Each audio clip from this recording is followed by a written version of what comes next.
oksigennya menjadi tertekan, ya akan mempengaruhi orang-orang atau hewan-hewan atau makhluk hidup yang memanfaatkan oksigen yang ada di permukaan bumi ini ataupun yang ada di misalnya di air.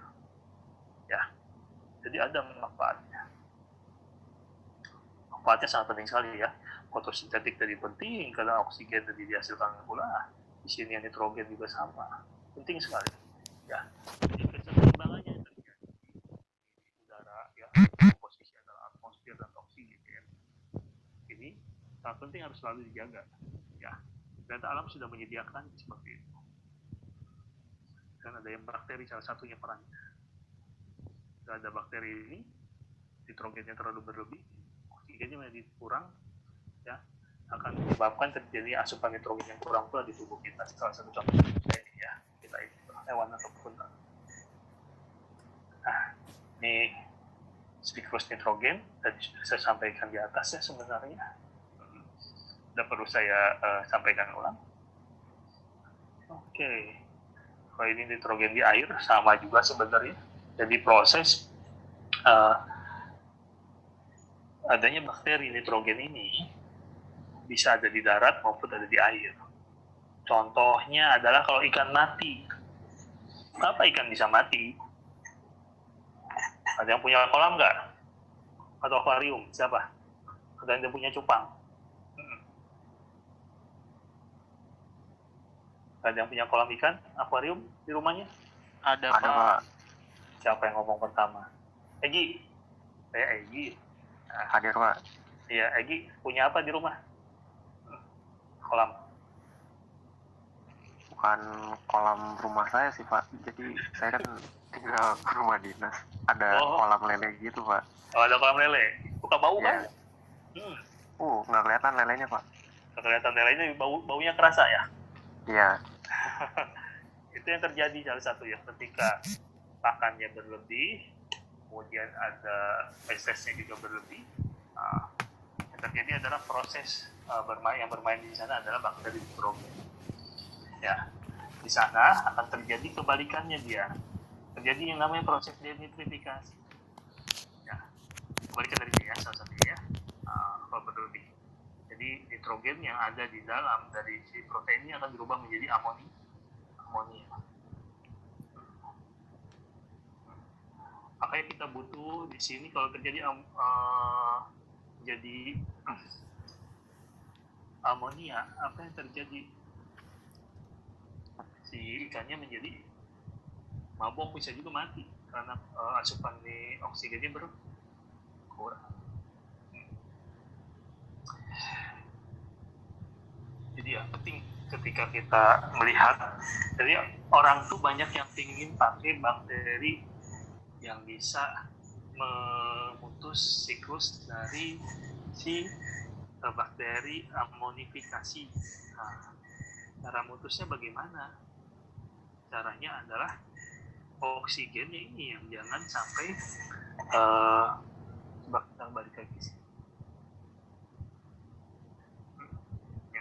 Ini kan kembali nih sini muter ya, kalau dekomposer dia langsung bisa menghasilkan amonia, tapi ada juga yang dimana bakteri denitrifikasi ini mundur dari seperti. Jadi denitrifikasi itu bukan hanya menghasilkan nitrogen, tapi juga bisa melepas oksigen ini yang kemudian dirubah lagi menjadi amonia, gas dibalik seperti itu ya.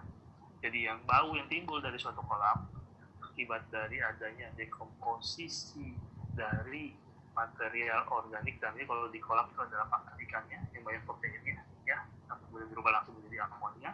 Bisa. Yang kedua ya adalah terjadinya saya ralat dulu. Ulangi saya. Jadi yang di kolam itu yang terjadi selain memang amonia yang dihasilkan oleh dekomposisi langsung, yang kedua adalah oksigennya ini yang diambil yang ada di dalam perairan. Oksigennya ini diambil untuk mengalami nitrifikasi ya. Jadi oksigennya itu berkurang di dalam air. Kalau bicara alat yang tadi ya, yang benar hanya dari Allah. Itu biasa ya kalau di akhir dari suatu presentasi. Saya juga salah boleh. Jadi yang terjadi adalah seperti ini. Yang pertama adalah memang dihasilkan amonia di dalam perairan langsung dari proses dekomposisi dari pakan atau feses. Yang kedua adalah ternyata amonia ini oleh bakteri nitrifikasi ini akan diubah lagi menjadi nitrit dan nitrat. Nah, ketika proses pembentukan nitrit dan nitrat ini dia butuh oksigen. Berarti akan terjadi persaingan dengan ikan. Ikan kan butuh oksigen juga, ya kan? Makanya ikannya lama-lama bisa mati kalau tidak ada pengadukan. Tapi yang lebih parah lagi, ketika pengadukan yang dilakukan orang itu biasa langsung dari bawah sini, langsung ketemu dengan sedimen yang ada di dasar kolam. Ya, ini apa yang terjadi? Amonianya jadi lepas kemana-mana. Harusnya biasanya kalau punya kolam, sedotnya langsung di bagian bawahnya saja.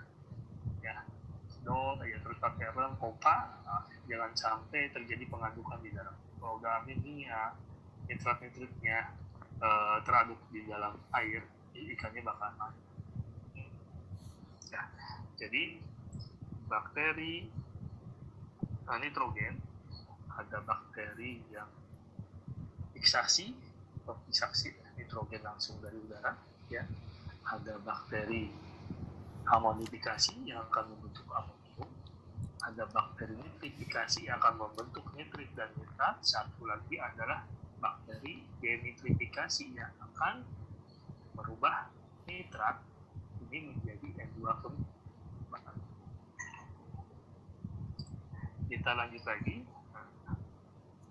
Jadi bisa sampaikan di metabolismenya ini ada nitrogen fiksasi, ada nitrat reduksi. Ya, sifatnya adalah asimilatif. Sedangkan untuk disimilatif adalah nitrifikasi, ya, ada nitrat reduksi juga atau denitrifikasi. Asimilatif itu berarti ada yang pembentukan. Ya, kalau ini jadi dua dibentuk menjadi amonia yang asimilatif. Kemudian disimilatif nitrogen itu adalah nitrifikasi, lanjutannya amonia menjadi nitrat dan nitrit, kemudian nitratnya menjadi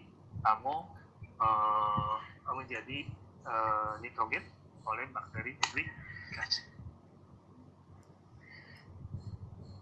Nah, ini nitrogen fiksasi. Ternyata ketika fiksasi nitrogen ini butuh banyak banget energi yang dilepas, yang digunakan. Ya, karena ikatan nitrogen itu kuat, yang dua, ya, sehingga butuh energi yang banyak. Jadi butuh sekitar 18 sampai 24 ATM. Prosesnya, sini odenitrifikasi dalamnya adalah dia tidak boleh ada oksigen. Ya, jadi kondisi denitrifikasi itu amonianya itu dirubah menjadi nitrogen N2, ya. Tidak boleh dalam kondisi ada oksigen. Kalau ada oksigen, si enzimnya di nitrogenasi ini akan ya. Ada satu penelitian, pernah itu kakak kelas kalian, dia mencoba mereduksi gas metana. Dia menggunakan bakteri denitrifikasi. Nah, jadinya kalau ketika pembentukan metan itu akan terjadi suatu istilahnya ada persaingan antara proses denitrifikasi dengan yang namanya proses metanogen. Ya. Jadi dia tambahkan itu di dalam suatu kultur yang ada bakteri metanogen, ditambahkan bakteri denitrifikasi. Ternyata bisa menyebabkan gas metannya berkurang. Ya, salah satu peran. Kita nyambung lagi terus. Nah, ini ada 3 proses di mana terjadinya fiksasi nitrogen yang ada di udara kita. Yang pertama adalah akibat dari adanya cahaya, bukan cahaya, ini petir, lightning, ya. Kemudian adanya akibat dari fiksasi biologis, simbiotik, ada industri. Untuk yang fiksasi nitrogen yang sangat menarik ini cahaya ini penting, ya. Bukan cahaya, petir ini penting. Nah, ketika ada petir, akan menyebabkan terjadinya letupan elektron yang menyebabkan oksigen yang ada di udara dengan nitrogen, ya, O2 dengan N2 ini akan bereaksi. bersatulah mereka yang akan menghasilkan nitrat NO2. Nitrit NO2 nitrit yang kemudian gabung dengan air kalau hujan, larut dan masuklah ke dalam perairan ataupun di tanah. Gitu. Ya, ini ada kemungkinannya sekitar 5-8%. Jadi setiap kali ada petir, satu sisi kita juga alhamdulillah ya, saya astagfirullah kalau kaget ya karena suaranya yang lumayan besar. Karena ternyata terjadi reaksi ini. Ini berarti non biologis. Yang lainnya lagi, sini adalah reaksi yang akibat industri. Ternyata pabrik-pabrik pupuk ini ketika hendak membuat urea atau pupuk NPK, di mana NPK itu N itu adalah bentuk urea, ini adalah dia memanfaatkan nitrogen yang ada di udara sebagai sumber untuk pembentukan urea. Urea itu kan ada NN. Nah, inilah yang kemudian N2-nya ini dirubah, dia menggunakan katalis, ada reaksi kimia ya, plus adanya tekanan yang mengubah N2 menjadi urea atau amonium nitrat-klorid. Jadi ini amonium nitratnya urea, rumusnya beda lagi. Ada yang tahu amonium nitrat buat apa?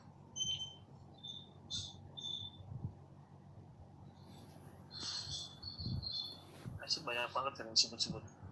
Amonium nitrat ini saya buat bikin bom ya. Jadi kadang beli pupuk bisa direduksi oleh suatu senyawa dan suatu katalis yang menyebabkan terjadi ledakan. Janganlah. Nah, kalau yang biologikal, ya, tadi seperti tadi di awal, jadi bakteri ini akan memikirasi N2, ya N2-nya ini yang kemudian akan dirubah menjadi amonia. Amonia ini yang kemudian dirubah lagi nitrifikasi sampai denitrifikasi, prosesnya seperti itu. Nah, selain bakteria, ternyata ada juga temannya bakteria ini, sama bakteri ya, zaman dulu satu kelompok archaea juga yang memang memfisasi nitrogen. Yang lain ada yang bersimbiotik.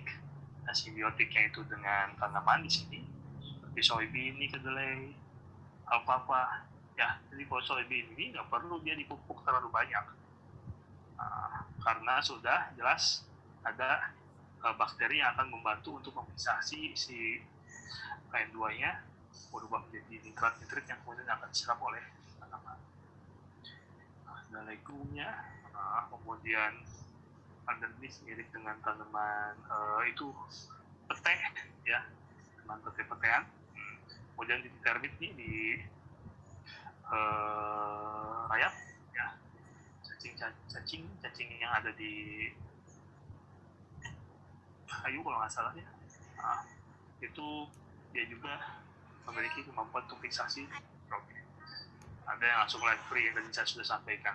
Jadi ada yang hidup bebas tanpa perlu mengalami simbiotik seperti ini. Ya, ada di tanah. Kemudian dia langsung menyerap nitrogennya. Kemudian cyanobacteria. Jadi di sini biasanya dia bermainnya di perairan. Dia banyak memfisasi langsung ini cyanobacteria. N2-nya dari N2 yang terlarut di dalam air. Wah, kayak ada yang udah berhitung. 6 slide lagi ya Pak Irawan, 6 slide lagi, selesai. Oke, kita lanjut. Ya, ini contoh-contohnya. Bakteri ya, di golongan Bacterium, ada Azotobacter, ada Anabaena, ada Rhizobium, ada Branchia. Yang paling sering kita dengar ada Rhizobium. Bisa di nodul akar. Kalau Clostridium ini dalam kondisi anaerob. Nah, biasanya Bacterium ada hubungannya dengan yang ini ya, racun-racun dalam tanaman ya, tanaman dalam makanan kaleng seperti itu ya, Clostridium.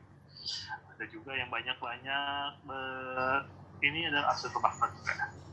Nah, jadi Azotobacter atau Rhizobium ini biasanya yang banyak dipakai sebagai bahan pembuatan pupuk hayati. Nah, ini untuk fiksasi nitrogen ada 2 step. Yang pertama adalah dinitrogenase reduksi reduction ya, di situ biasanya ada suatu enzim namanya mulai dari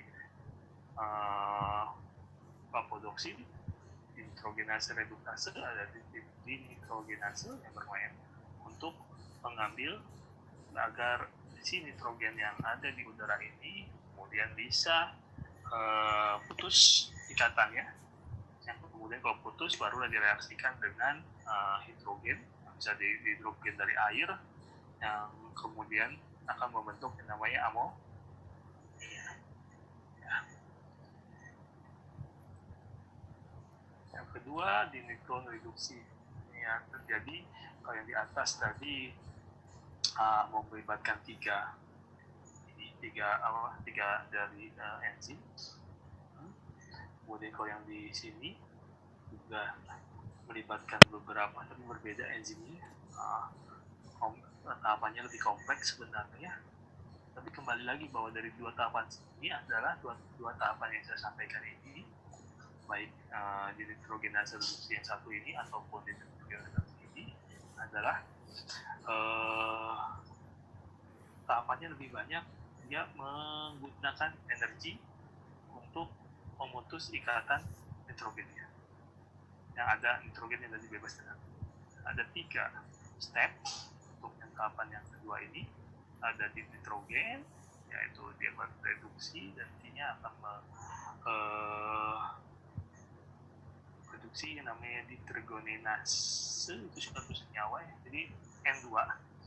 Nah, suatu senyawa yang kemudian akan dirubah untuk mengaktifkan yang namanya dinitrogen dihidrat. Ya, di sini terlihat ada kebutuhan donor-donor elektron.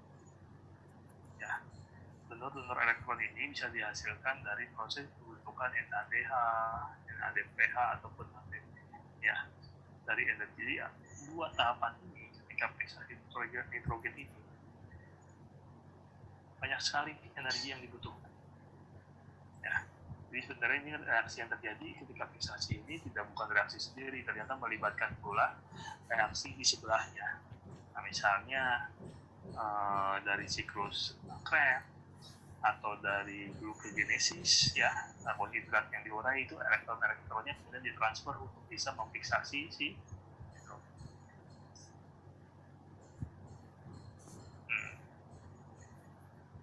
Kalau untuk yang asimilatif nitrat reduksi, nah, di sini nitrat ini yang akan direduksi jadi senyawa organik yang mengandung nitrogen. Ya. Asimilatif. Ya. Jadi banyak nitrogen ini yang direduksi jadi digabungkan dengan rantai samping karbon. Nah, itu yang hasil dari yang siklus yang mirip dengan siklus Krebs itu ya. Beberapa produk dari hasil siklus Krebs yang kemudian dipakai untuk rantai sampingnya digabungkan dengan nitrat. Ya, dengan nitrogen yang dari nitrat tadi. Atau nitrit. Bisa. Yang dimana dia akan terbentuk salah satunya adalah asam amino. Asam aminonya kemudian dijadikan sebagai bahan. Ini prosesnya bisa aerob ataupun anaerob.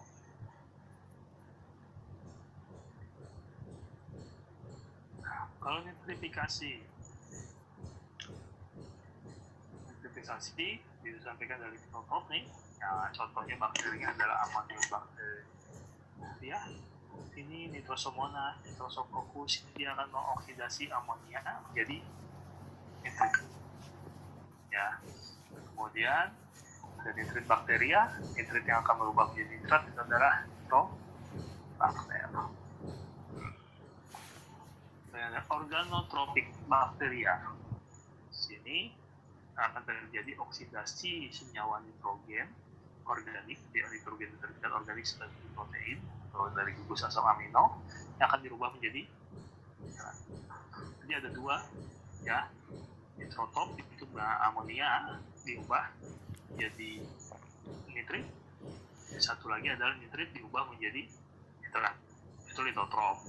Kalau organotrop di sini senyawa organik yang mengandung N seperti protein akan dirubah menjadi nitrat. Jadi yang lanjutnya ini mau nitrit, amonia ya, ataupun nitrat, ataupun dari hasil produk degradasi dari senyawa-senyawa organik nitrogen ini, seperti nitrat ini yang kemudian akan digunakan untuk berbagai keperluan dari si bakteri. Nah, bisa untuk membentuk lagi protein baru, atau untuk membentuk ketika pembentukan asam nukleat. Ya.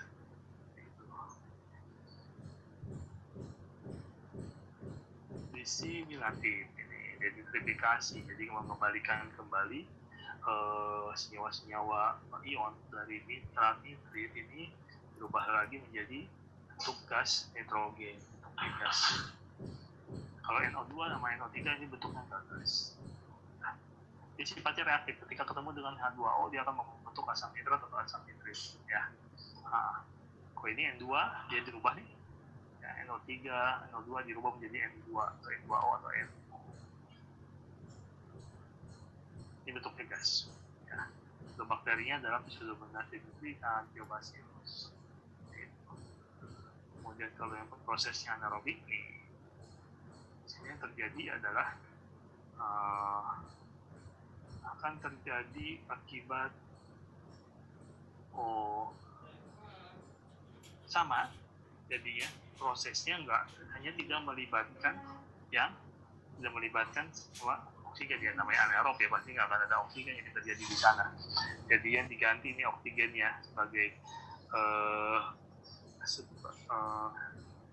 jadi yang terlibat adalah enzimnya disimilatif nitrat redukase. Ini enzimnya dihasilkan oleh bakteri anaerobik, bakteri nitrogen anaerobik yang kemudian akan menyebabkan terjadinya perubahan nitrat menjadi N2. Nggak ada N2O ya karena nggak ada oksigen, jadi menjadi N2 langsung. Ada oksigen terjadi represi. Oke. Jadi kesimpulan dari kuliah ini sebenarnya. Jadi yang pertama adalah adanya bakteri fiksasi nitrogen, kemudian ada bakteri amonifikasi, ada bakteri nitrifikasi, ada bakteri denitrifikasi. Ada satu lagi yang jangan terlupakan, yaitu bakteri decomposer yang merubah protein dari organik ini, ya. Tadi yang terakhir yang tadi asimilatif.